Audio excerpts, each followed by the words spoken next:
Bienvenue à vous tous et toutes. Mon nom est Jessica Fern. Je suis la directrice de l'impact de santé mondiale à CanSFE et je suis très heureuse d'être sur le point de commencer la deuxième partie de cette session de formation en 4 parties. Encore une fois, quelques mots pour ceux qui n'étaient pas avec nous la dernière fois et qui se joignent à cette session-ci. Nous avons de l'interprétation qui est disponible pour cette formation. Les instructions pour y avoir accès sont dans le courriel qui vous a été envoyé et on les a aussi à l'écran. Vous pouvez visiter le lien interprète.world en utilisant l'identifiant radar coverage. Ça vous donnera la possibilité d'écouter la session entre l'interprétation. Si vous avez des problèmes à vous brancher soit par site web ou par l'appli, vous pouvez contacter ma collègue Tina Larochelle que je vais vous présenter dans un instant. Mais bienvenue à cette session. Nous nous concentrons sur le questionnaire radar et le Open Data Kit et l'analyse de données et le traitement des données pour les questionnaires radar. Pour la première session ensemble la semaine dernière, nous avons entendu parler du Open Data Kit. Et aujourd'hui, je suis heureuse d'entrer en davantage de détails avec nos collègues de Johns Hopkins. Avant de céder le micro à ses collègues, nous allons utiliser la fonction clavardage pour les questions et réponses pendant la première moitié, en tout cas, de la session. Donc, dans la boîte de clavardage, vous pouvez poser les questions, peu importe la langue, et les animateurs vont y répondre. Et plus tard, pour la deuxième partie de la session, nous allons avoir des salles en petits groupes pour vous donner l'occasion d'avoir du temps avec un membre de l'équipe Radar pour poser des questions plus détaillées et pour donner vos commentaires. Mais nous voulons que ce soit très interactif et nous vous encourageons à poser vos questions. Si vous avez des difficultés techniques, Tina Larochelle a soutien technique CanSFE à côté de son nom. Vous pouvez lui poser les questions dans la langue de votre choix. Il se fera un plaisir de vous aider. Ces sessions sont toutes enregistrées. Donc, elles seront disponibles après coup et vous pourrez les partager avec vos collègues ou les autres membres de vos équipes. Ça va nous prendre un peu de temps. On va les rendre disponibles à la fin des 4 sessions. Donc, si vous êtes dans si vous manquez cette session-ci ou une autre, vous allez recevoir un courriel de notre part quand elles seront disponibles, de même que les liens pour les visualiser. Et étant donné que c'est très participatif, votre nom peut être affiché si vous contribuez. Si vous préférez demeurer anonyme pour cette session, nous vous invitons d'aller sur votre image à l'écran. En haut à droite, il y a 3 petits points, des petites ellipses. Si vous cliquez dessus, vous pouvez vous renommer, soit mettre seulement le nom de votre organisation si vous préférez. Si vous avez des problèmes avec ça, je vous invite à contacter Tina. Alors, si vous avez des questions à cet égard, bien, dites-le nous. Et finalement, un courriel que j'ai déjà envoyé, j'avais à ce moment-là envoyé un lien au site web du projet Radar. Et donc, sans plus tarder, je vais céder le micro à Ashley Sheffel de Johns Hopkins et Emily Wilson qui vont nous en dire davantage sur le contenu de la session d'aujourd'hui. Ashley, à vous. Merci beaucoup, Jessica. Alors, pendant qu'on prépare les diapos, nous voulions nous présenter, de même que les autres membres du personnel qui sont sur l'appel aujourd'hui. Donc, bonjour, mon nom est Alata. J'ai co-animé la dernière session. Je suis une membre du corps professoral à l'Université Johns Hopkins et je travaille sur le projet Radar. Et nous avons aussi avec nous Melinda Munoz, qui sont partis de l'équipe. Melinda Munoz va dire un mot et se présenter. Alors, bonjour tout le monde. Mon nom est Melinda Munoz. Je suis une professeure adjointe à Johns Hopkins, à l'École de santé publique, et je suis dans l'équipe qui développe l'outil de sondage de couverture radar. Et maintenant, je suis Abdullah Manga. Je suis aussi à l'Université Johns Hopkins. Je fais aussi partie de l'équipe du l'outil de couverture radar. Merci beaucoup. Et Emily et Ashley, présentez-vous, Ashley, à vous. Je suis Ashley Schaffel. Je travaille à l'Université Johns Hopkins et je fais partie de l'équipe de l'outil de couverture radar. Et je suis Emily Wilson. Je travaille aussi sur la collecte de données et l'analyse de données pour l'outil de couverture radar. Et c'est moi qui vais vous présenter ça aujourd'hui. C'est bien. Alors, merci beaucoup. Est-ce que vous voyez un écran intitulé The Radar Coverage Survey Tool? Oui, parfait. Alors,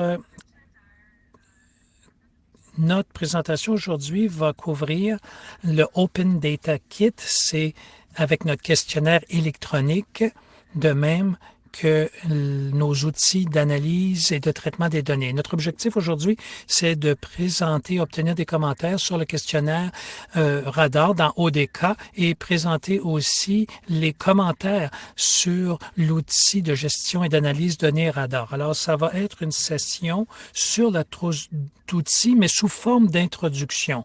Et on aura la possibilité de donner des commentaires sur son utilité pour vous, et aussi pour développer un peu de pratique pour que ce soit plus facile à utiliser. Donc, un mot sur notre ordre du jour. Nous allons essayer de diviser la session en deux parties.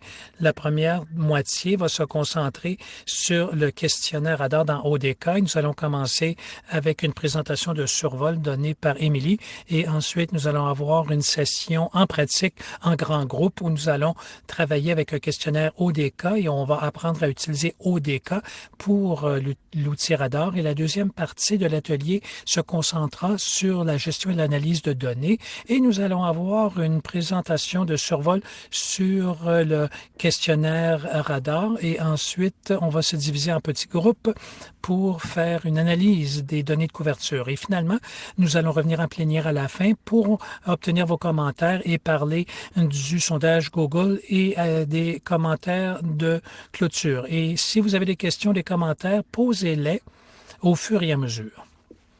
L'objectif ici, c'est d'obtenir vos commentaires sur l'outil. Ceci dit, je vais maintenant céder le micro à Émilie. Merci. Je vais rapidement passer en revue une ou deux diapos qui ont été vues la semaine dernière sur le projet radar. Les questions et les outils. Donc, il y a 5 outils. Le Live Safe Tool, l'outil pour les impacts sur la qualité des soins, l'outil de sondage de couverture et chaque outil répond à des questions différentes. Donc, l'outil liste vous permet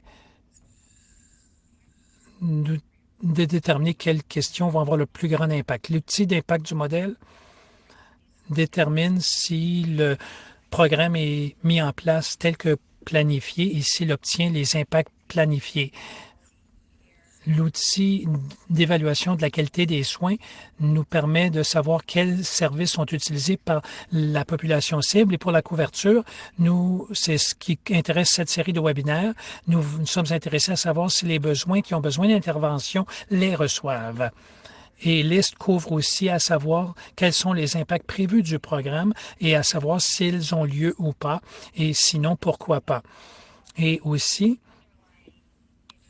on a un intérêt sous-jacent à savoir si les programmes contribuent à l'équité. Donc, ce sont un résumé. Et si on regarde de plus près la question 4, l'outil de sondage de couverture, nous constatons qu'il est constitué de sa propre myriade d'outils que l'on voit dans la partie du bas. Donc, c'est conçu. Il y a des évaluations différentes et des études au sujet de comment mieux mesurer la couverture et mieux utiliser les données. Et nous réalisons ces webinaires pour présenter chacun de ces outils. Et la semaine dernière, pour ceux qui ont pu participer, c'était l'outil de sondage de couverture radar, un résumé des composantes et de son contenu. Et ensuite, nous allons aller en détail. Je dis en détail. On va faire une introduction, en fait, mais on va se concentrer sur le Open Data Kit, l'outil de gestion des données, et de même que le traitement et l'analyse des données qui sortent de cette ODK. Et ensuite, on va parler de l'analyse reliée à la répartition entre sexes. Et ensuite, le 9 juin, nous allons nous concentrer sur l'échantillonnage, le sondage d'étionnage, le calculateur et l'outil de cartographie ensemble pour s'assurer d'avoir un échantillon suffisant pour nous donner les réponses aux questions d'intérêt. Maintenant, je vais vous référer à nouveau au site Web que Talata a mentionné la semaine dernière et nous allons mettre des versions des différents outils avant la fin de notre subvention. Ça devrait être fait d'ici le 30 juin et tout devrait être prêt pour vous, pour que vous l'utilisiez. Il y a quelque chose déjà de présent et on vous invite à aller visiter le site Web à votre convenance. Alors, je vais maintenant parler du questionnaire dans ODK. Et lorsque nous parlons d'ODK, on parle d'un système de capture des données électroniques. Et l'acronyme ici, c'est entrevue aidée par ordinateur. Et à gauche, vous voyez une entrevue ou une formation de sondeur où on utilise des sondages papier. Et j'ai montré la date pour vous montrer qu'en 2012, c'était encore fortement utilisé. Quand on parle du papier sur le terrain, vous obteniez les données des ménages de cette façon-là. C'est rare de le voir de nos jours. Avec toutes nos études sur radar, on a une version électronique de la méthode. Mais l'idée, le principe est le même. Et le prédécesseur,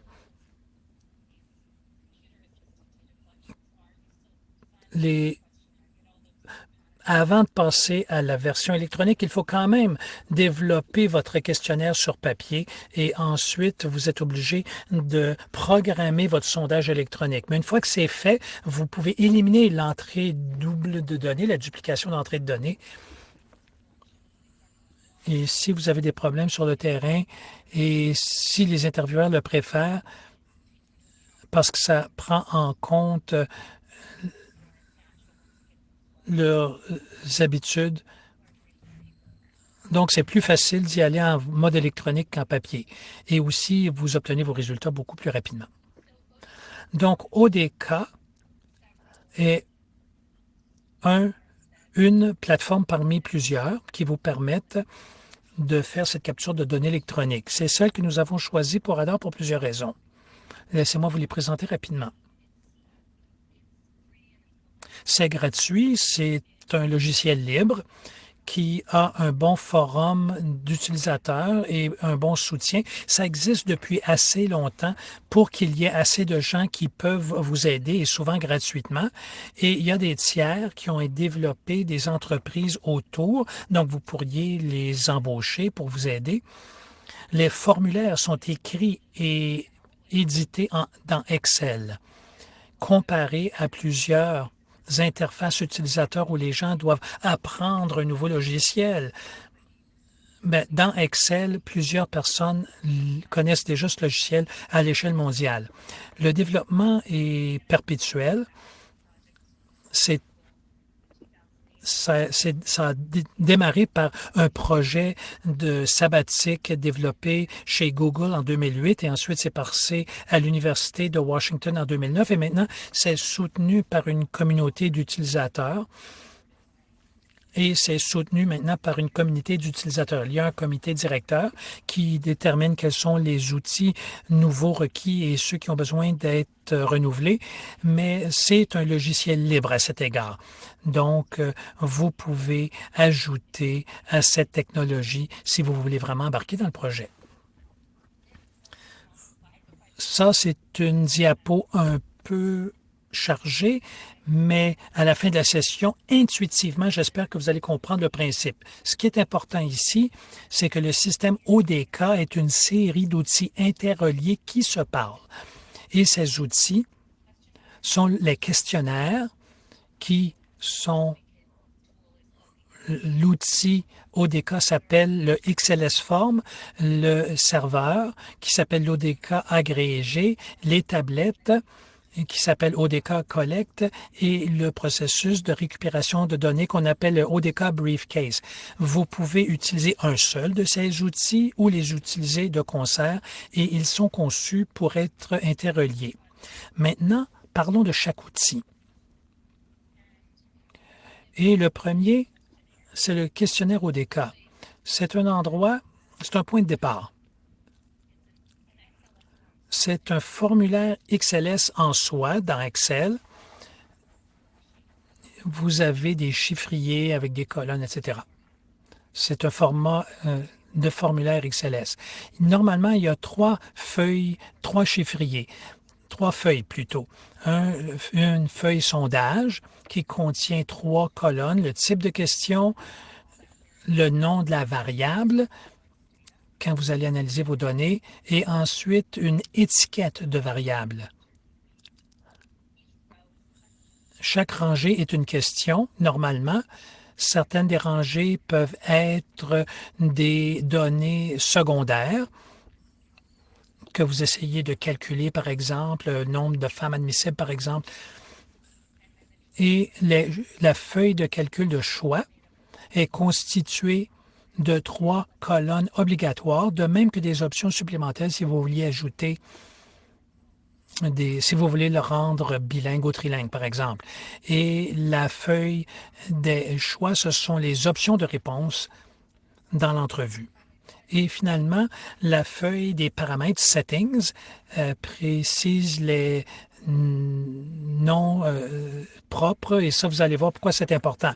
Les formulaires XLS sont des feuilles Excel, mais la façon dont ODK lit les données, c'est sous une forme lisable à la machine qu'on appelle S-Form. C'est une conversion en ligne qui se fait pour obtenir celle que nous utilisons, notre version. Donc, les serveurs ont évolué beaucoup depuis qu'on a commencé Radar, mais ils sont probablement la plus grosse barrière à l'entrée si vous vouliez tout faire tout seul. Nous utilisons ODK Agrégat et serveur. ODK Agrégat, c'est un actif qui réside dans un serveur normalement et qui exige 3 éléments pour copier ce qui est d'abord une adresse IP. Peut-être que vous avez déjà vu ces adresses, des codes qui identifient de façon unique un ordinateur. Et en bout de ligne, vous communiquez avec l'ordinateur avec du code plutôt qu'un clavier. Donc, c'est un satellite, si vous voulez. L'adresse IP, c'est un élément de ça. Le nom principal, c'est le nom qu'on pense quand on va sur un site web. Google, par exemple, c'est un nom de domaine et ça pointe en réalité vers une adresse IP. Et ceci permet aux gens de définir leur projet d'une façon mémorable pour identifier le serveur qu'ils utilisent.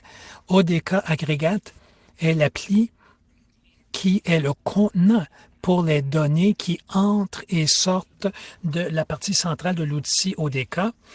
Et il y a un script qui va lire ça pour vous. Et il y a des étapes pour y parvenir qui sont disponibles. Nous utilisons DigitalOcean pour l'adresse IP. Vous pouvez acheter vos propres noms de domaine ou vous brancher à un autre site web. Mais en bout de ligne, 20 minutes va passer très rapidement. Une fois que le serveur est en fonction, vous avez un serveur qui peut lier vos tablettes où vous pouvez télécharger des sondages vierges et ensuite peupler avec vos données. Donc, c'est une composante substantielle qui vous permet de tout faire sur le nuage et aussi hors ligne quand vous n'êtes pas branché au serveur. Nous avons appris que, étant donné que c'est un script qui est très générique et le serveur agrégateur commence de la même façon, vous voulez modifier le mot de passe par défaut. Nous recommande d'avoir deux identifiants pour y avoir accès au cas où quelqu'un oublierait le sien. Et nous, on configure deux super usagers pour commencer. Un qui a le statut d'administrateur et l'autre, ce sont les personnes qui sont reliées de près à l'analyse ou à la compilation des données. Nous avons réussi à établir deux serveurs, un pour faire des tests et vous pouvez même utiliser celui avec le nom de domaine, c'est simplement pour ceux de s'assurer que leur formulaire fonctionne bien et pour être capable de le tester. Et ensuite, le serveur de production, c'est là où on va mettre les données définitives.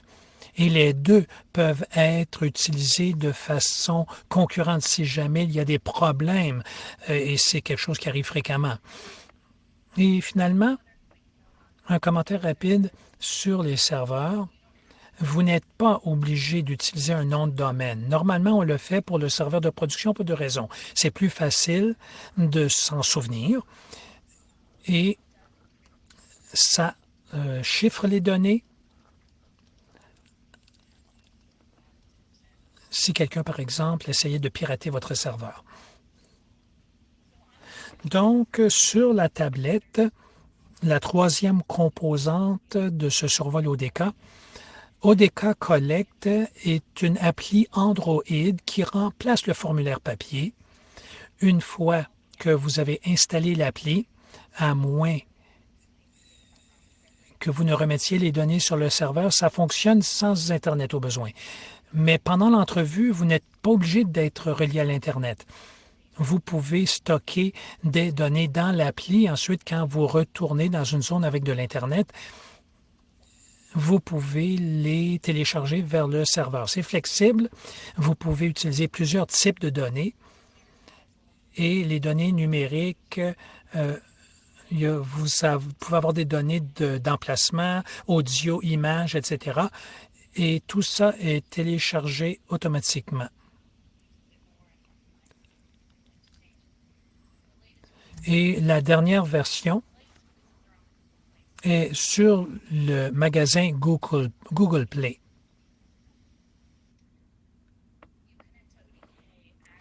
Vous pouvez brancher ODK Aggregate pour compléter vos formulaires et on va vous expliquer comment y parvenir dans l'activité. Et une fois que vous avez ouvert une session, que vous êtes branché, quand vous êtes hors ligne, vous pourrez compléter les formulaires. Et enfin, la récupération des données. Vous avez un formulaire XLS qui s'en va sur le serveur, qui s'en va sur la tablette, qui obtient les données, qui les retourne au serveur. Et on veut que ces données soient... Donc, on utilise ODK Briefcase qui est installé sur votre ordinateur de bureau. Et vous pouvez extraire et envoyer les données. C'est un processus en deux étapes pour téléverser les données. Vous extrayez les formulaires que vous voulez parce que vous allez avoir accès à tout le serveur. Vous ne voulez peut-être pas tous les formulaires qui s'y trouvent. Vous n'utilisez que celles qui vous intéressent et les données d'intérêt pour vous ou votre version de votre questionnaire sur lequel vous travaillez à l'heure actuelle et vous l'exportez. Ces formulaires et vous allez constater qu'ils sont maintenant remplis de données et vous pouvez démarrer le processus dont Ashley va parler, de nettoyer, formater et examiner vos données. Alors, je voulais vous parler des ressources et ensuite on aura peut-être une minute ou deux pour des questions. ODK a développé un site web qui contient de l'information sur ces documents. Vous l'avez à l'écran. Si vous voulez voir ce qu'ils ont développé et peut-être des instructions aussi sur comment configurer un serveur et des liens supplémentaires à tout ce que je viens de mentionner. Ceux que nous allons utiliser ou que vous allez utiliser dans une minute, je les ai montrés ici. Ça, c'est pour... Ça va vous aider si vous voulez déterminer comment ajouter un autre type de question, si vous n'êtes pas sûr de comment ça s'appelle, etc. pour cette colonne. Pour le type de colonne, dans le sondage, dans la feuille de calcul, vous pourriez le consulter ici. Et ensuite, c'est ici que vous allez convertir votre questionnaire quand vous allez avoir terminé. Nous développons, ou nous avons développé, un questionnaire de base très générique qui contient tous les modules que nous avons utilisés sur le terrain. Et ça fonctionne sur une appli ODK Connect. C'est un assez gros sondage, mais vous pourriez l'éditer si vous vouliez l'utiliser pour votre propre sondage des ménages. Il y a des processus très précis au niveau de recommandations sur comment vous pouvez l'éditer à vos propres fins. Et il y a aussi d'autres documentations sur les apprentissages réalisés et d'autres choses qui pourraient être utiles, des annexes, du matériel supplémentaire à la documentation ODK qui existe déjà. Tout ça se trouve dans un document Word que vous pouvez aussi utiliser. Et nous espérons que ça va vous donner une orientation parce que la documentation ODK est bonne, mais elle présume une assez bonne connaissance d'ODK. Et finalement, après aujourd'hui, nous espérons avoir une idée, une impression de où sont les obstacles à l'entrée et ce qui pourrait être mieux expliqué, ce qui est plus difficile à apprendre. Et il y a plusieurs cours Coursera qui vont être produits suite à Radar, une sur l'entrée de données électroniques et on va pouvoir expliquer certains éléments en plus de détails. Et vos commentaires vont être très utiles pour créer ces matériaux. D'accord. Il nous reste une minute pour des questions, si quelqu'un veut en poser. Et il y a certaines choses qui vont devenir plus claires après avoir fait un exercice. Donc, avez-vous des questions rapides avant de débuter l'activité?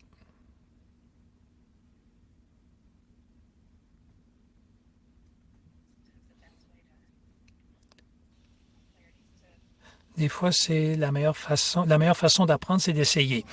Donc, je vais vous présenter des instructions rapides et je vais vous envoyer deux choses que nous allons utiliser pour travailler avec les formulaires XLS.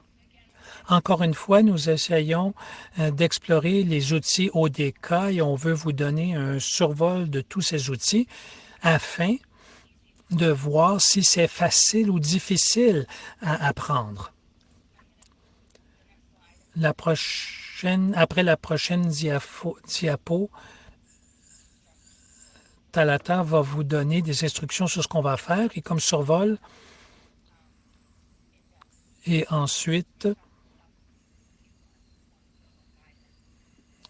on pourra vous donner plus d'informations. On va essayer de faire la première partie en 10 minutes et ensuite, je vais faire un téléchargement de groupe et ensuite, on ira à ODK, à la partie ODK Collect, simplement parce que ça exige un système d'exploitation différent et je ne voulais pas que vous ayez à utiliser, à télécharger des logiciels aujourd'hui, mais vous pourrez l'essayer par vous-même si jamais vous voulez le faire tout seul. Ça va être disponible pour vous. Maintenant, je vais vous donner une version de ça. Laissez-moi revenir à l'écran principal et je vais même vous le téléverser tout de suite.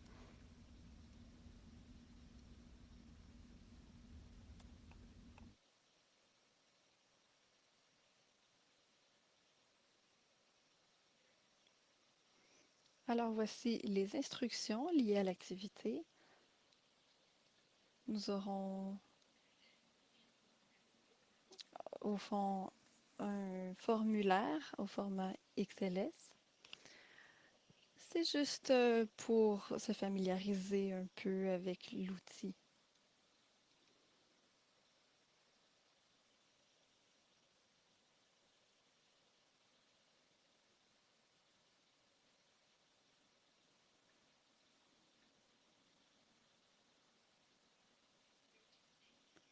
Alors, il y a deux choses dans votre fenêtre de clavardage. L'une s'appelle donc l'activité et l'autre est un questionnaire avec l'extension XLS. Alors, vous pouvez télécharger ça.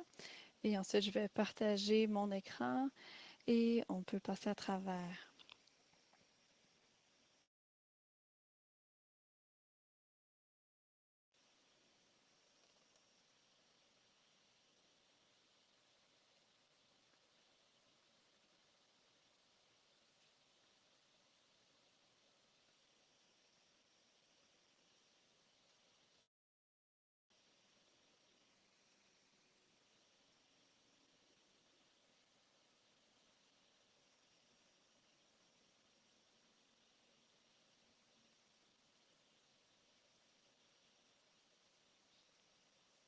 Alors, je vais partager mon écran de nouveau.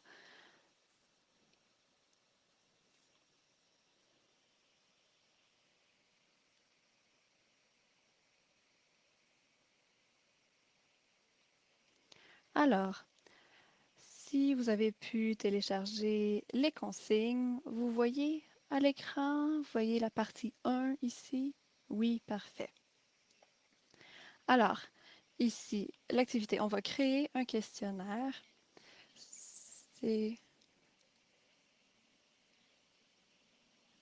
Vous voyez à l'écran chaque composante et ses fonctions propres. Ensuite, nous allons convertir ça dans un format que ODK peut lire et on va aller dans un serveur Sandbox et votre travail va rester là ensuite pendant 24 heures. C'est un serveur pour des fins de test qu'ODK a mis en place. Donc, c'est tout à fait non permanent.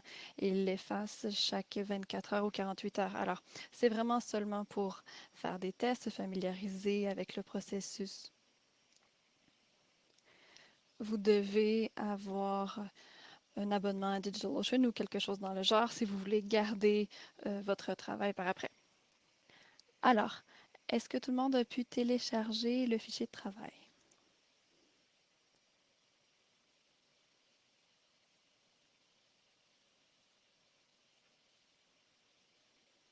Je crois que oui. Moi, oui. Il y a des gens qui disent oui, alors ça semble bon.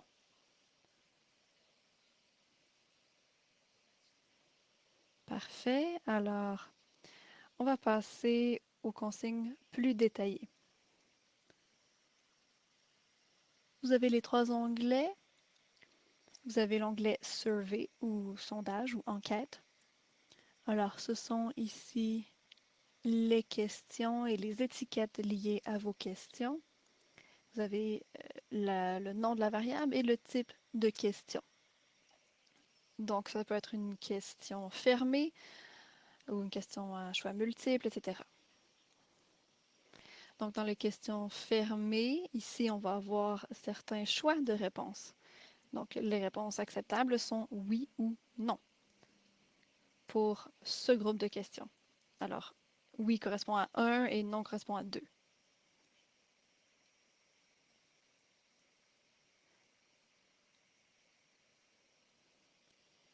Très bien, oui, comme ça on voit mieux, merci. Alors, pour les types de questions, Alors, la sélection aussi, par exemple, une question ici. Combien de tasses de café avez-vous bu hier? Et c'est donc des entiers, des nombres entiers. Et ODK peut être très complexe. Ce fichier-ci est plutôt simple, mais vous voyez qu'il y a différentes colonnes. Par exemple, ici, combien de tasses de café avez-vous bu hier? La question. C'est pertinent seulement si la personne a répondu à la question 3 par oui. C'est la logique, donc l'enchaînement logique. La question 3 qui disait donc avez-vous bu du café hier? Ici, vous voyez, alors si on crée une nouvelle ligne, vous pouvez le faire comme ceci. Là, vous pouvez ajouter l'étiquette de la question. Et j'espère que ça vous donne une idée de la complexité qui est possible ici. Au fond, il y a une relation, si on veut, entre chaque question. Et on va y revenir tout à l'heure. Alors, si cela vous dit, et si vous avez de l'expérience dans le téléchargement de questionnaires, on va ajouter ici vos initiales et le nom de votre organisation. Et donc, le titre ou l'intitulé de l'enquête va apparaître ici. Moi, j'utilise souvent le même principe.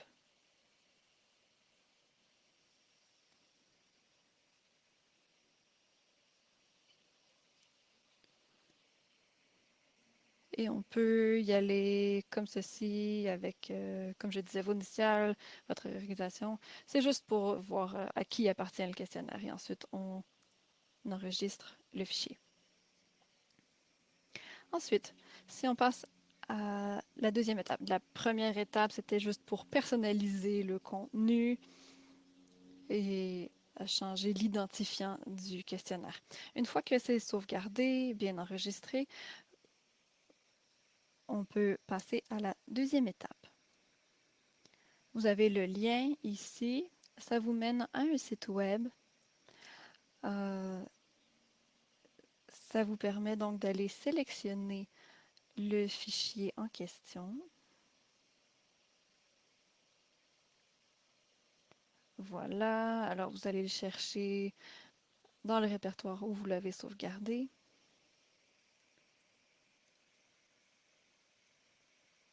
Attendez, laissez-moi sauvegarder ça d'abord au bon endroit. Parfait. Alors, vous voyez ici, c'est le questionnaire sur le café, dans ce cas-ci.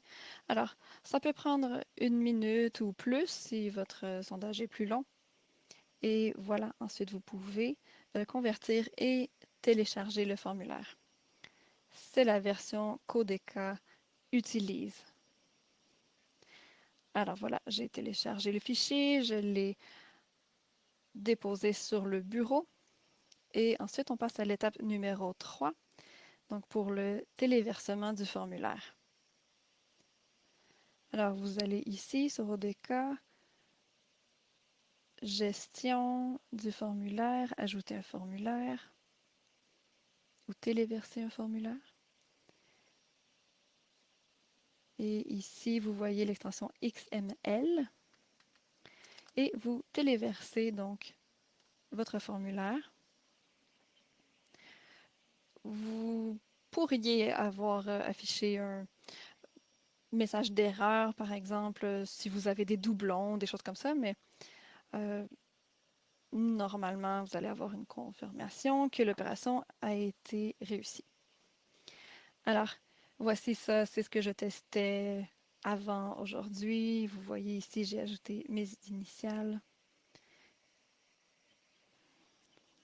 Et alors, à ce stade-ci, je vais vous donner quelques minutes pour faire le processus, faire la démarche, donc faire la conversion et ensuite téléverser sur le serveur ODK Aggregate.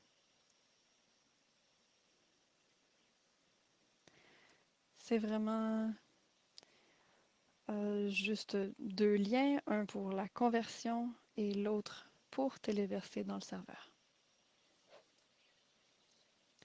Ici, le gestionnaire de formulaire vous montre ce qui est possible.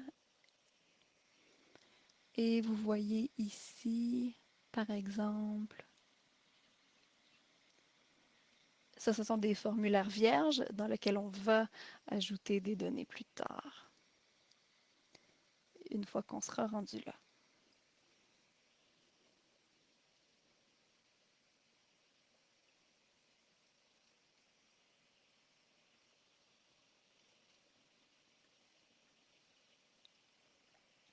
Alors, je vais prendre un exemple ici, passer à la partie 2.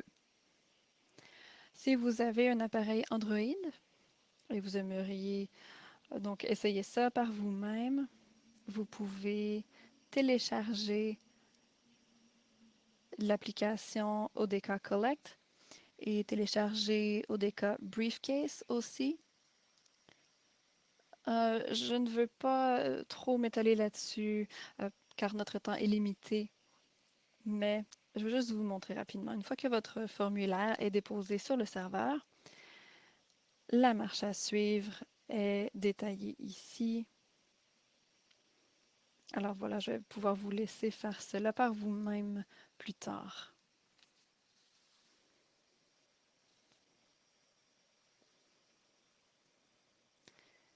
Alors maintenant, je vais afficher un appareil Android à l'écran. Alors c'est une tablette sur laquelle on a déjà téléchargé l'application ODK Collect.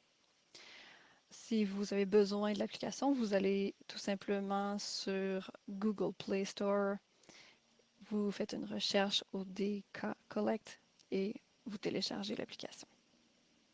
Alors, ce qu'on va faire maintenant, c'est une application très bien faite et vous pouvez vous connecter ici au serveur en allant dans les réglages généraux, ensuite serveur. Et ici, on a le type de serveur. Vous pourriez utiliser Google Drive. Et on en parle dans le fichier justement, mais pas dans cet exemple-ci. Et ici, vous avez l'URL. Ça va être la même chose par rapport à ce qu'on a fait jusqu'à maintenant. Alors, le même URL. Ensuite, on clique sur OK. Et si vous aviez des serveurs autres, alors vous devriez bien sûr entrer l'identifiant et le mot de passe du serveur. Alors voilà, on clique sur précédent et on va téléverser le formulaire vierge. Voilà. Alors, il y a beaucoup de gens qui ont suivi la procédure. Alors, je vais prendre ce formulaire-ci à tout hasard. Alors, ce qu'on ferait à cette étape-ci, vous voyez que nous avons les formulaires du côté de ODK Aggregate. Et pour l'instant, je vais sélectionner un formulaire.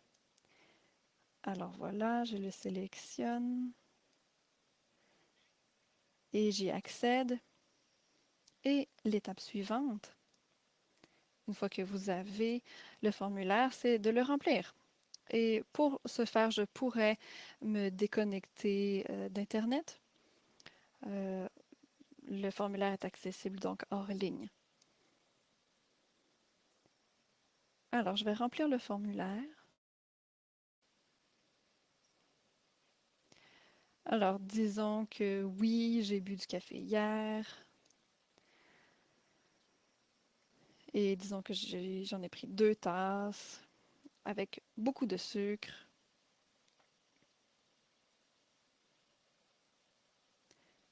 Et ensuite, disons que j'ai un frère qui s'appelle Albert, qui aime aussi le café.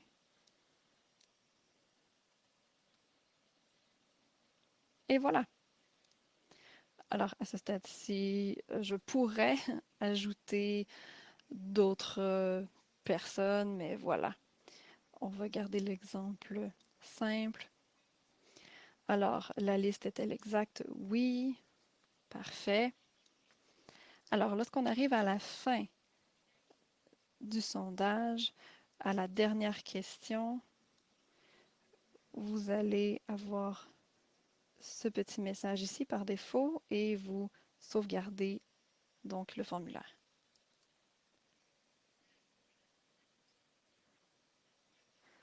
Nous allons donc renvoyer le formulaire rempli sur le serveur. Alors, je vous ramène la page ODK et vous allez voir. Voilà, alors nous allons transmettre le formulaire complété. On clique sur Envoyer. On n'a pas besoin ici d'autoriser les appels téléphoniques, alors moi je vais cliquer sur Non. Et voilà, téléverser les résultats. Voilà, on a un message de confirmation. Et voilà, si je rafraîchis la page de l'autre côté, on voit donc le formulaire rempli. Visuellement, ça peut avoir l'air un peu étrange, mais ça peut être arrangé. C'est vraiment à l'état brut pour l'instant, mais voilà. Si vous aviez envoyé 2 formulaires, alors il y aurait 2 lignes ici. Alors, très rapidement, parce que je vais vous laisser un peu de temps, je vais parler de Briefcase. Alors, nous avons fait toutes ces étapes.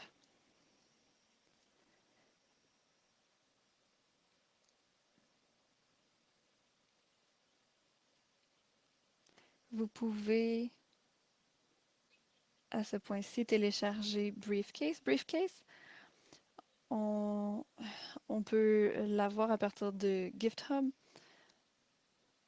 C'est différent, donc ce n'est pas disponible pour l'instant sur Google Play. Alors voilà, ici, Briefcase, c'est le dernier outil qu'on va vous présenter aujourd'hui. Vous avez l'option ici d'aller chercher des données de différentes sources, mais voilà, nous avons choisi le serveur Aggregate. On utilise le lien ici.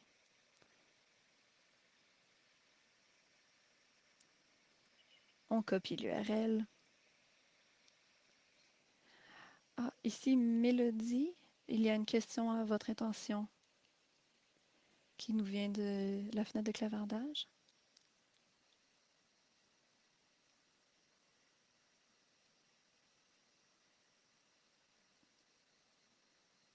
La question n'a pas été entendue par l'interprète. Il semble que le micro soit coupé. Ah, voulez-vous qu'on vous lise la question? Oui, s'il vous plaît, lisez-moi la question. Alors, la question dit, une fois que les données ont été sauvegardées, disons que le nombre entier est 150 au lieu de 15, est-ce qu'on peut modifier la donnée qui est incorrecte? Donc, voilà, est-ce qu'on peut modifier une donnée une fois qu'elle est téléversée sur le serveur? Alors, une fois que j'ai envoyé le formulaire rempli,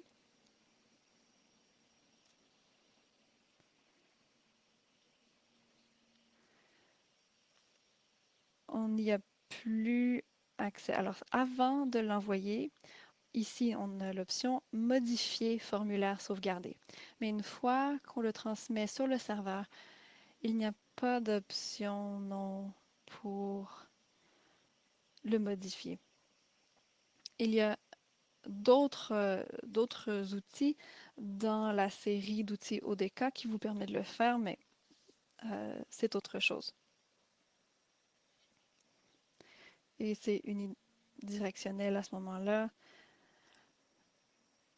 de la tablette au serveur et il faudrait donc gérer ça à l'étape du nettoyage des données.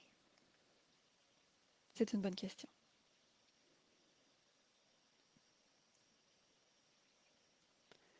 Alors, on connecte Briefcase au serveur et on aura l'option ici. Alors, vous voyez, bon, il y avait déjà certains trucs qui étaient sur le serveur déjà. Alors, je sélectionne celui-ci. Et on peut ensuite exporter ce même formulaire.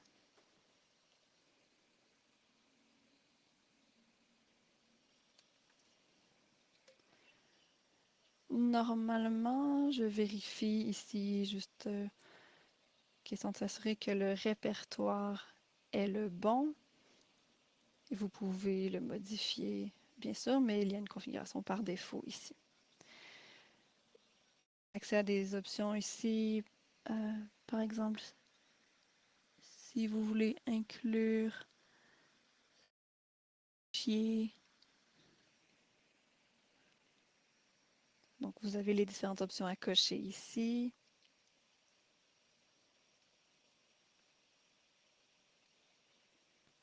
Alors, une fois que tout est configuré comme on le souhaite,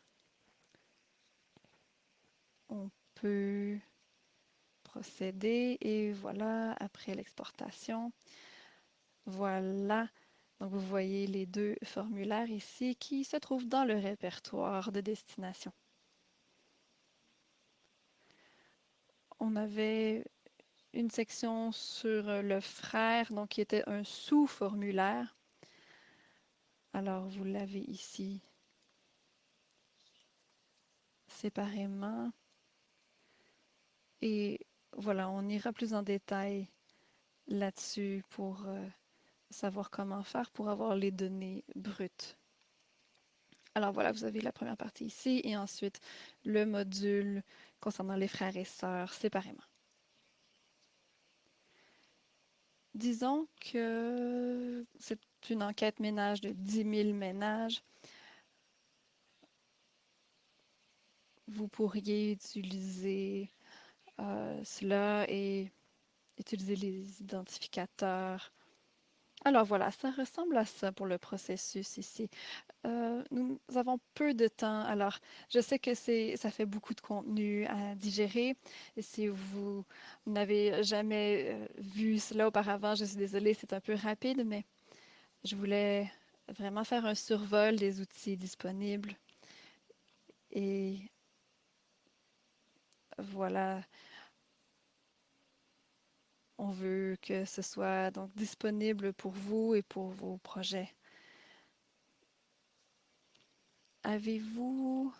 attendez, voilà. Alors, j'arrête le partage d'écran. Je vais consulter la fenêtre de clavardage un instant.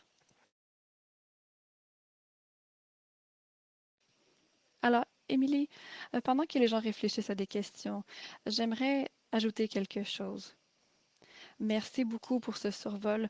Comme vous avez dit, on a essayé on utilise ODK en fait, parce que c'est facile d'ajouter ou retirer des questions par rapport à d'autres plateformes. Mais un élément à considérer, c'est qu'on ne peut pas ou devrait pas changer les numéros des questions quand on ajoute ou qu'on efface une question.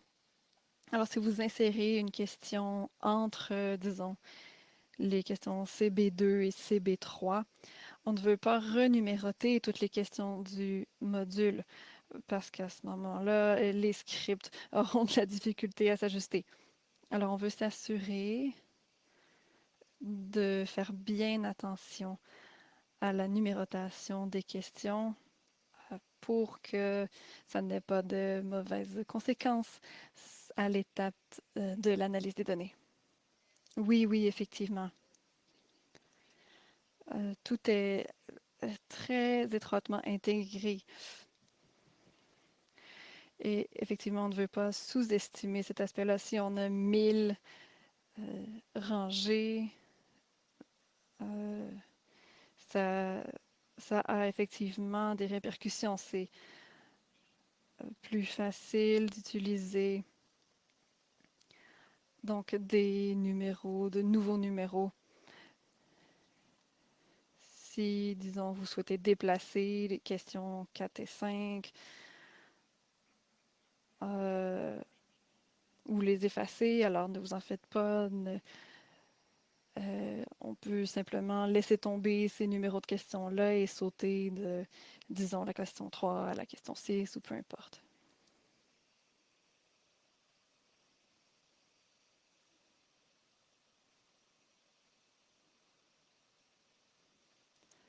Bonjour, Mélodie, ici de Kenwash. Une question ici à propos du fait de modifier une donnée. Vous avez mentionné l'enchaînement des questions et j'aimerais mentionner aussi quelque chose. Donc, les possibilités de réponse. Par exemple, le 150, si c'était en dehors de la plage de réponse acceptable, qu'est-ce qui se passerait? Oui, effectivement, si vous utilisez donc un questionnaire papier, vous demandez la date de naissance. Disons que quelqu'un voulait écrire 12, mais le 2 a l'air d'un 8, voilà. Et ça, c'est un problème, effectivement, quand on utilise du papier. Si on ne sait pas trop, voilà, on ne veut pas quand même donner des choix illimités de réponses. Donc, effectivement, on peut avoir une plage de questions possibles. Dans le cas de questions fermées, ce serait oui ou non. Et si la réponse était autre chose que oui ou non, il y aurait un message d'erreur qui s'afficherait qui vous dirait veuillez fournir une réponse valide.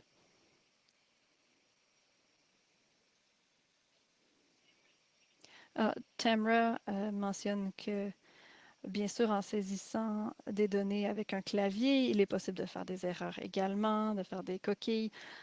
C'est vrai. Euh, Bien sûr, si vous entrez juin au lieu d'avril, bon, il n'y a pas moyen de détecter ce genre d'erreur, mais il est possible d'avoir certaines méthodes qui vont nous aider à cerner euh, une erreur. Donc, ça fait partie de l'assurance qualité des données. Et on peut faire la conciliation, par exemple. Oh, la date de naissance donnée par une personne du ménage est différente que celle qui a été donnée par l'autre personne du ménage pour la même personne. Donc, il y a moyen à ce moment-là de cerner et de détecter les erreurs. Alors, j'ajoute, on n'en parlera pas aujourd'hui, mais on a beaucoup de documentation par rapport à la vérification des données. Donc, des vérifications de la qualité des données par un superviseur ou autre et on veut s'assurer d'attraper toute valeur qui ne fonctionnerait pas. Alors, on veut vraiment effectivement avoir une bonne supervision de ce côté-là. Alors, on ne se pencherait pas vraiment sur le contrôle de la qualité des données aujourd'hui, la détection d'anomalies, mais nous avons du matériel là-dessus. Oui, et comme Emily a dit, il y a beaucoup de vérifications qui sont intégrées au-delà des plages de réponses possibles. On veut s'assurer, par exemple, si une mère dit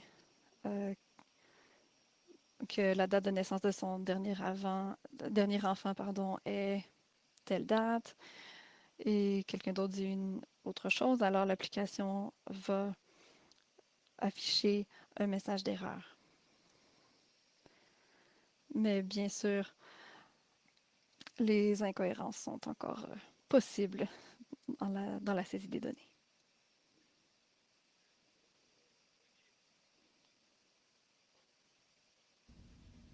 Oui, en plus de cela, dans ODK, la meilleure chose, c'est quand on utilise un processus assisté par ordinateur, il y a des plateformes qui permettent de suivre la qualité des données. Alors à ce moment-là,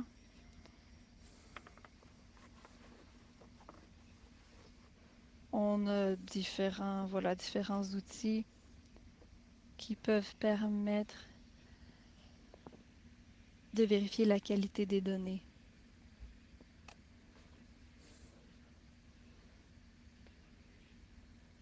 C'est une façon donc de processer. Si vous avez les compétences pour le faire, vous pouvez avoir votre propre plateforme, votre propre tableau de bord pour faire la validation de la qualité des données dans ODK directement.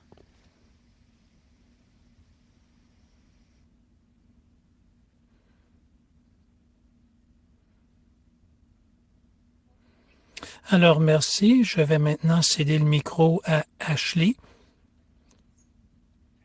Je sais qu'elle a beaucoup à couvrir. Si vous avez des commentaires, nous serions intéressés à l'inclure, surtout si vous avez déjà utilisé ODK et vous voulez donner des conseils à ceux qui sont nouveaux. Alors, laissez-moi arrêter le partage.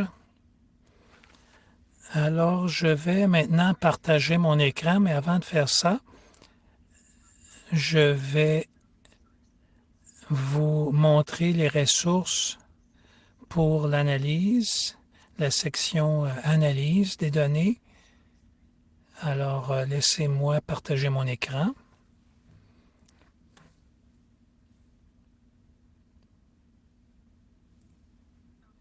D'accord. Alors, parlons de l'analyse et de la gestion des données. Je crois que là où on a terminé, Émilie avait obtenu les données dans ODK et a pu exporter les données du serveur ODK. Et si vous avez appliqué tout le questionnaire, vous avez différents fichiers CSV. Le nombre maximum de fichiers est de 8 fichiers, si vous avez tout mis en œuvre. Pour un ménage, vous allez toujours avoir le fichier de household pour la maisonnée, pour ensuite les membres de la maisonnée, un autre fichier et aussi un fichier qui a de l'information sur les actifs, l'eau et l'hygiène de la maisonnée et aussi un fichier pour les filets à moustiques. Et dépendamment des modules activés, vous allez peut-être avoir le questionnaire des hommes, des femmes, des enfants et un autre pour l'anthropologie. Et comme Émilie l'a mentionné, tous ces fichiers de données peuvent être reliés à un identifiant des ménages qui est autogénéré par ODK. Et vous pouvez importer les fichiers CSV pour tout outil d'analyse pour traitement subséquent. Alors, ce que nous voulons couvrir dans cette session, c'est un survol du processus de gestion et d'analyse des données. Je vais vous présenter les étapes et les outils pour faciliter ces étapes. Nous allons vous présenter l'établissement de noms de variables nettoyées, le nettoyage final des données, la préparation des données, l'archivage des ensembles de données, les générations des indicateurs et l'analyse des données pour terminer.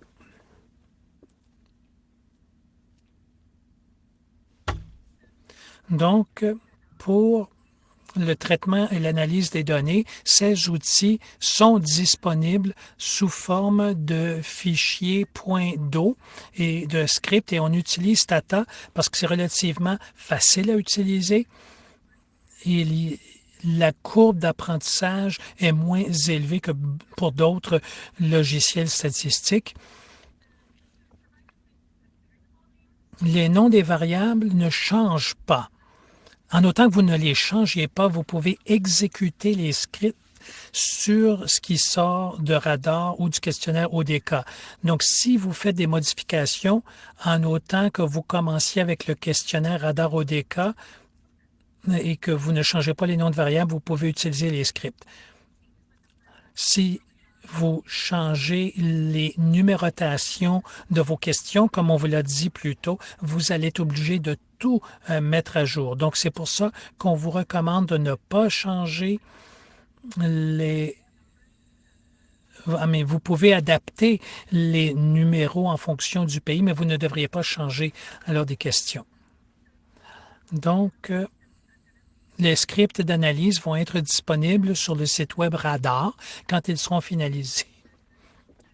On a des versions qui sont disponibles dans notre Dropbox. C'est en cours de développement.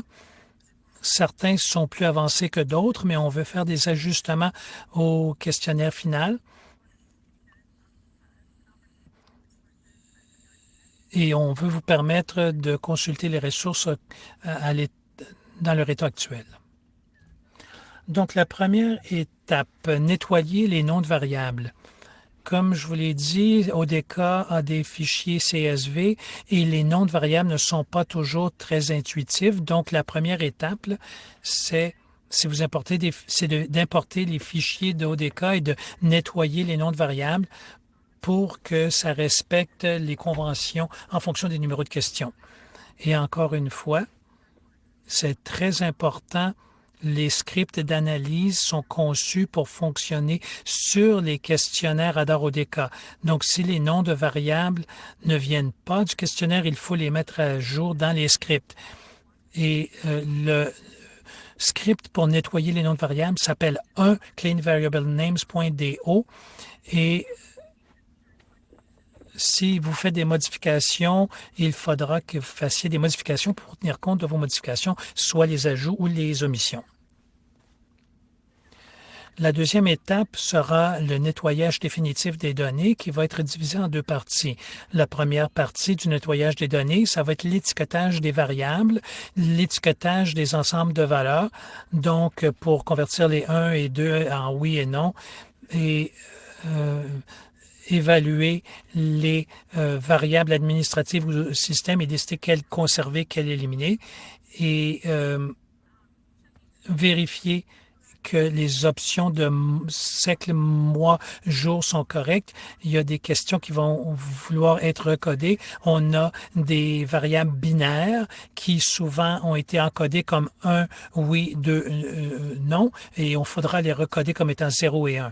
Et tout ça fait partie de la procédure de nettoyage des données partie A, et il y a un fichier qui s'appelle 2A, finaldatacleaning.do, qui s'occupe de ces procédures. Donc, encore une fois, il faudra faire des adaptations pour refléter les ajouts et les enlèvements que vous avez dans votre questionnaire. Mais de façon générale, vous avez besoin de peu d'adaptations pour faire ces opérations.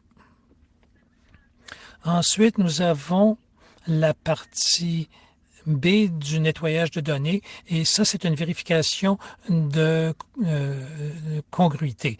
Il faut vraiment identifier les doublons, identifier les dossiers incomplets, vérifier que les réponses en cas de non-réponse ont bien été suivies, vérifier que les données GPS sont bien au pays, dans la région et le district, et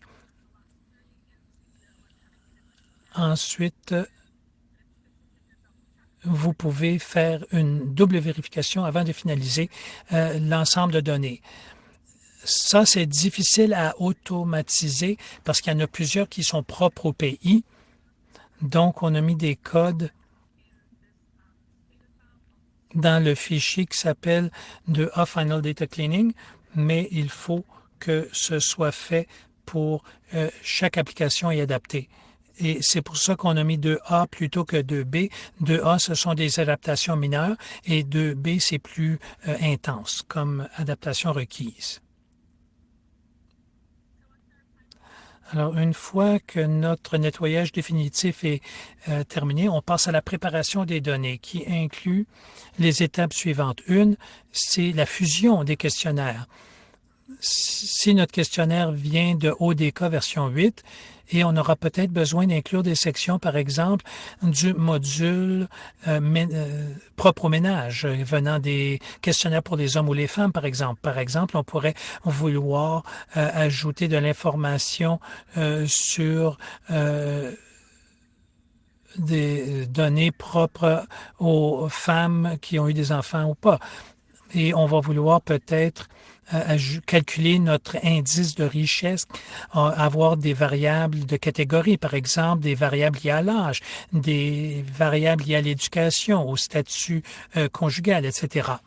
Et donc, nous avons créé un fichier qui s'appelle 3A Data Preparation qui automatise ces étapes pour vous. Et encore une fois, ce sont des adaptations plutôt générales il faut les adapter pour refléter les conditions locales. Nous avons aussi une préparation de type 3B qui inclut la création de variables reliées à la conception du sondage. Et quand on dit conception du sondage, on parle de regarder les strates d'échantillonnage et les pondérations de sondage. Et donc, il y a des scripts disponibles qui s'appellent 3B Data Préparation. Et ça contient du code exemple, mais il faut l'adapter pour chaque sondage, étant donné que les sondages varient et on ne peut pas avoir une taille unique. Une fois que la préparation des données est complétée, la prochaine étape, c'est de faire de l'archivage de données.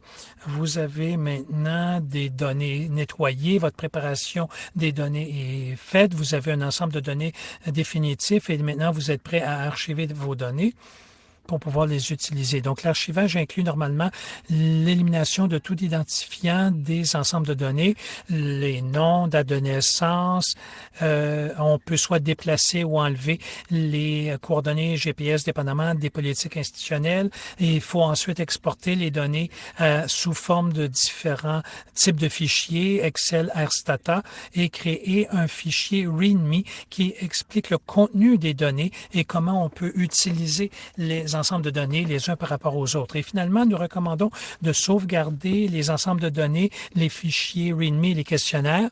Et vous voulez peut-être penser à un lieu d'archivage qui est accessible publiquement. Au minimum, on voudrait le mettre dans un dossier partagé et évidemment pas sur un seul ordinateur. Et on peut trouver ce code-là dans le fichier Cat Data Archiving. Et vous allez encore une fois avoir à faire des modifications pour refléter ce qui est propre à chaque région ou pays. Et nous allons maintenant passer à la production d'indicateurs. Pour la production d'indicateurs, nous avons une feuille, un document d'indicateurs. Et donc, ceci fournit des définitions d'indicateurs qui correspondent au numérateur et au dénominateur et les questions du questionnaire qui correspondent à ces numérateurs et dénominateurs. Et il y a environ le document est disponible sur le web. Nous avons aussi un script qui génère ces indicateurs de base qui s'appelle 5 Indicator Generation, qui tient compte des numérateurs et des dénominateurs. Il aura besoin d'être adapté pour refléter les changements faits lors des autres étapes et va exiger des indicateurs qui ont des réponses propres au pays qui pourront être adaptés. Par exemple, la définition de travailleurs de la santé varie d'un pays à l'autre. Donc, si vous regardez un indicateur de sage-femme, il faudra peut-être modifier cet indicateur. Donc, ceci peut vous donner un exemple de ce à quoi ça ressemble. À gauche, vous avez un exemple d'un indicateur du document de feuille radar et à droite, vous avez le code correspondant dans notre script de fichier d'entrevue. À gauche, vous voyez que les indicateurs, ce sont les sages-femmes présentes à la naissance et à gauche, on parle de soignants de santé. Vous avez des indicateurs pour le nominateur, le dénominateur, et ça nous indique quel numéro de question du questionnaire radar contribue au numérateur et au dénominateur. Dans un cas, c'est W3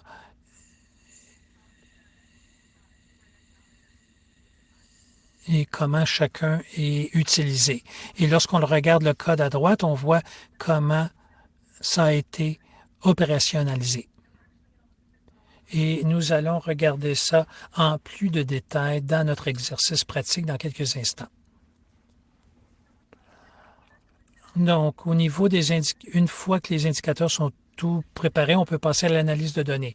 L'analyse de données, il faut mettre sous forme de tableau. Idéalement, on va faire la mise en tableau des indicateurs et ensuite un tableau croisé dynamique pour traiter des zones géographiques, l'éducation, la richesse, etc. Et ensuite, une visualisation des données pour illustrer les conclusions clés. Et une analyse en détail pour trouver les associations va être envisagée et une décision et aussi pour les études subséquentes. Il faut remarquer que toutes les analyses doivent prendre compte de la complexité du sondage. Maintenant, pour revenir au sondage, chaque sondage a une conception différente. Vous avez peut-être stratifié votre échantillon par lieu de résidence urbain, rural ou par zone administrative. Vous avez peut-être des grappes dans vos strates de données. Vous avez peut-être échantillonné des ménages à l'intérieur des grappes pour les questions femmes et enfants, les individus admissibles dans les ménages admissibles ont été interviewés si vous avez suivi la méthodologie radar. Et pour les questionnaires pour les hommes et anthropologiques, la conception peut exiger un certain pourcentage de répondants et donc ça dépend des indicateurs d'intérêt. Et donc, tous les paramètres de comment vous appliquez la conception du sondage doivent être pris en compte. Dépendamment de comment vous stratifiez, comment vous échantillonnez les grappes, différents ménages vont avoir différentes probabilités d'être référencés. Et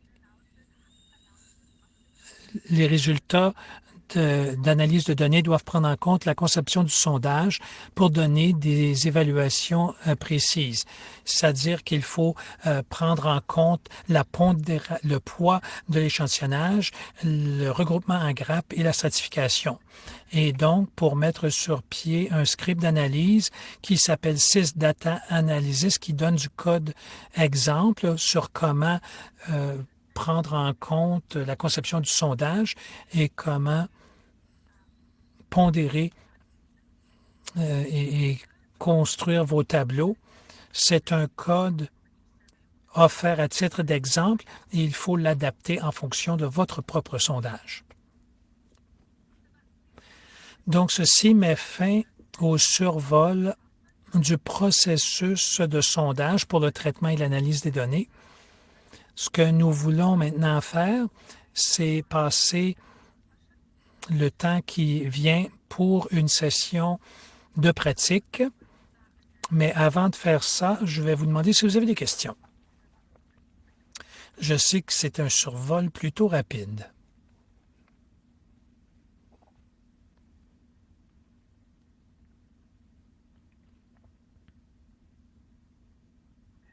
D'accord. Alors, pendant qu'on prépare l'activité, je vais passer d'autres sujets en revue. On a un outil qui s'appelle Stats Report pour nous aider avec les activités aujourd'hui. C'est un outil de collaboration pour l'analyse. Certains de nos collègues à Johns Hopkins ont développé cet outil. Essentiellement, c'est un outil nous permettant de téléverser nos scripts pour que vous puissiez les exécuter, analyser le code, consulter la production pour vous éviter d'avoir à télécharger des logiciels. Donc, on va utiliser Stats Report pour explorer ces scripts pour que vous puissiez voir ce qu'elles contiennent, comme ça fonctionne et ce que vous pouvez en ressortir. Et ensuite, on vous donnera quelque chose de plus concret à vous mettre sous la dent. Ce qu'on a mis dans Stats Report, c'est là à des fins d'activité seulement. Ce n'est pas le script complet qui sera disponible sur le site Radar quand il va être finalisé. Et qui va. Donc, je vais partager un lien pour télécharger l'activité.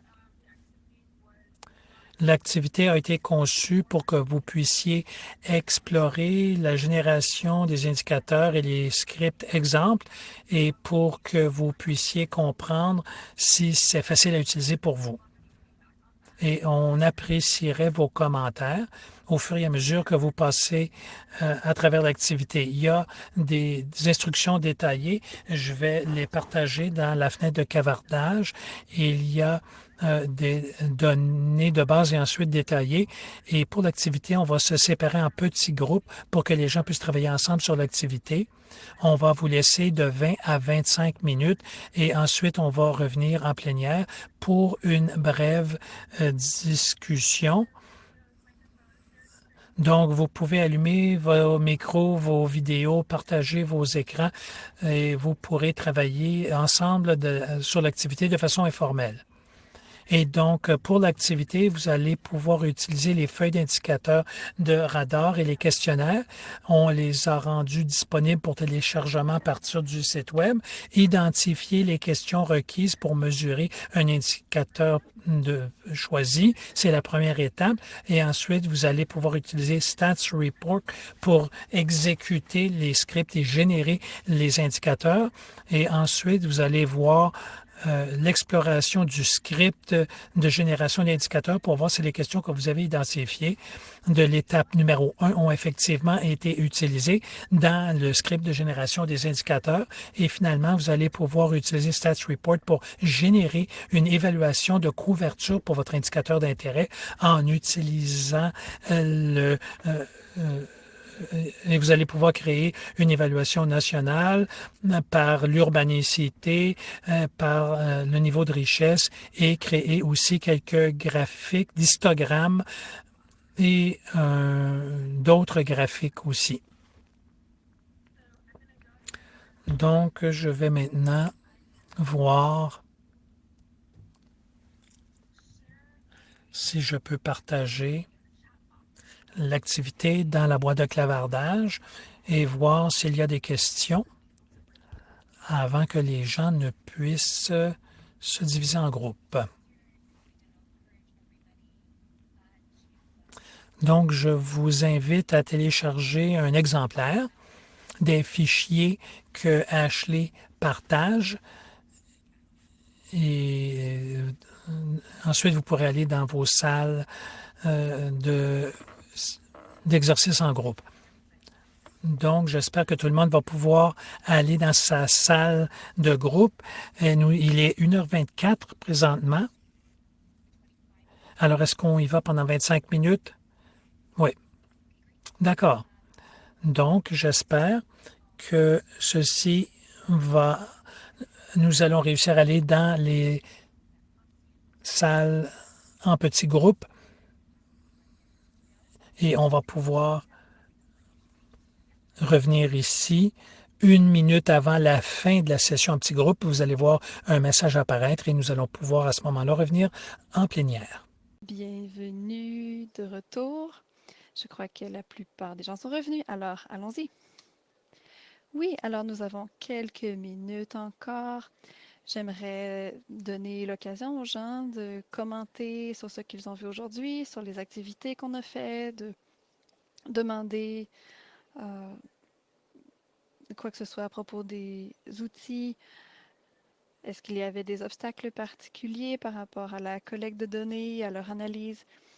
Y a-t-il quelque chose que vous voulez nous dire? Auriez-vous besoin de ressources supplémentaires? Et voilà, rétroaction en général. Alors, allez-y.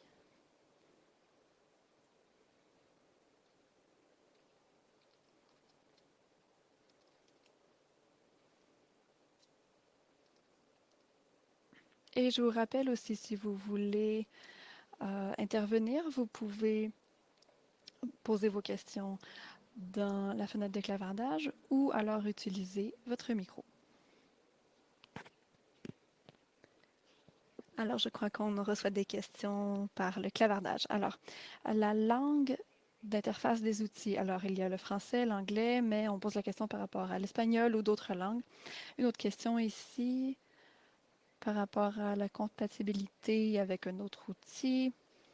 Et pour ODK, est-ce qu'il y a des consignes particulières lorsque nous sommes hors ligne? Oui, d'accord. Je vais prendre la première question et Émilie peut prendre les autres questions. Alors, par rapport aux langues, je crois que en ce moment, c'est disponible en anglais, français et swahili. C'est certainement compatible avec d'autres langues. Il faudrait simplement que vous fassiez la traduction et insérer la traduction. Je ne crois pas que ça existe en ce moment en espagnol, mais c'est quelque chose qui pourrait se faire assez facilement. Maintenant, à propos de la compatibilité avec SPSS, c'est-à-dire Statistical Package for the Social Sciences. Alors, ça dépend. Pour les outils d'analyse des données, il fallait simplement choisir quelque chose. Il y a un seuil de convivialité, pardon, qui est à respecter. Et voilà, cet outil est quelque chose qui est utilisé avec des partenaires. Alors, voilà, SPSS, c'est quelque chose sur lequel on peut pencher, pardon, certainement. Alors, je note.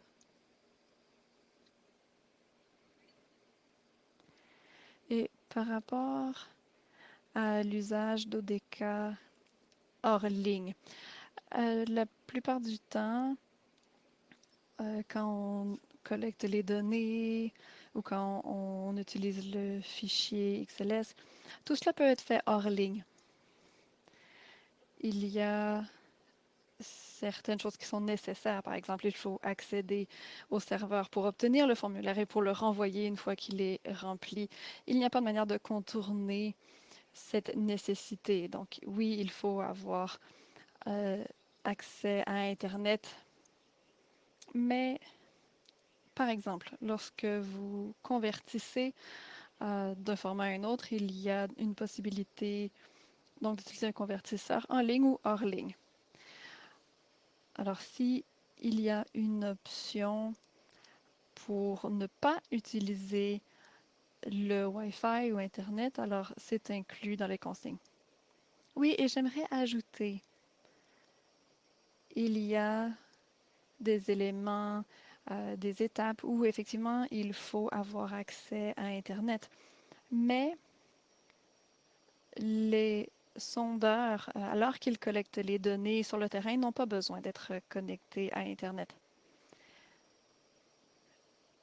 Nous avons fait des enquêtes dans des régions rurales, par exemple au Burkina Faso, au Mali, et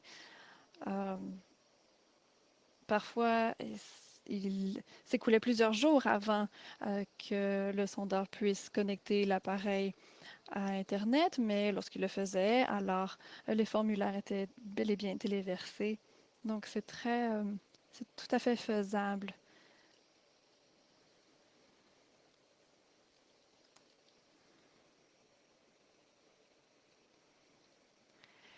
Nous avons un commentaire ici à propos du SPSS.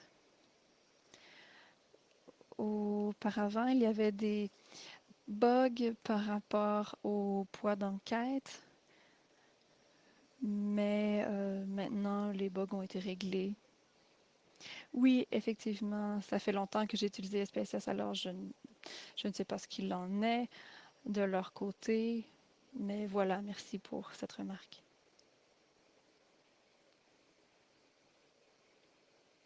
Et s'il y a une grande demande pour une autre plateforme statistique, c'est quelque chose qu'on peut envisager. Nous nous sommes penchés en fait et nous avons discuté d'autres options.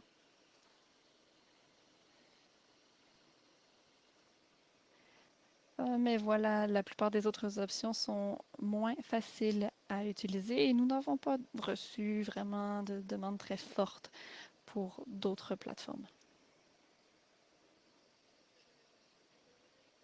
Si on utilise un consultant, est-ce que c'est préférable qu'il soit donc familier avec cette plateforme? Alors, si vous souhaitez utiliser donc les scripts qui ont été fournis, alors oui, effectivement, il serait important que le consultant sache comment les utiliser.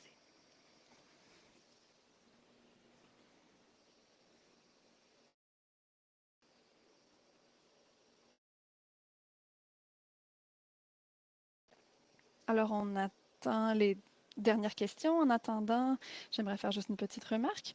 Nous allons envoyer un sondage par rapport au webinaire. Donc, si vous avez déjà reçu, ou pardon, assisté au premier webinaire précédent, alors vous l'avez déjà reçu. Vous allez donc recevoir un formulaire et vous pourrez l'utiliser donc pour nous communiquer votre rétroaction sur le webinaire. Vous pourrez l'utiliser également pour poser des questions sur le contenu que nous avons vu.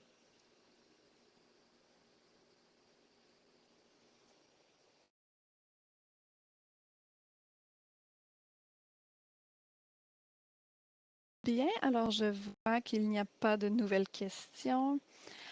Il est presque 14 heures, alors avons-nous des remarques à faire avant de conclure? Non, c'est bon, je vous remercie de votre participation. Super, alors merci à tous d'avoir pris le temps de vous joindre à nous aujourd'hui. Vous voyez ici sur la diapo les coordonnées de Melinda et Talata qui travaillent étroitement avec nous sur ces formations que nous vous offrons. Merci aussi à Ashley de nous avoir présenté ODK aujourd'hui. Et Ashley, si vous le souhaitez, on peut aussi transférer vos coordonnées aux participants au cas où ils les voudraient. La semaine prochaine, nous allons aborder quelque chose qui a été mentionné donc, au webinaire précédent. Nous allons nous pencher par la ventilation, sur la ventilation par sexe. Alors, si vous vous inscrivez là-dessus, vous pouvez le faire maintenant. Et les 4 webinaires de la série seront accessibles en ligne. Et nous allons vous envoyer les enregistrements lorsqu'ils seront disponibles.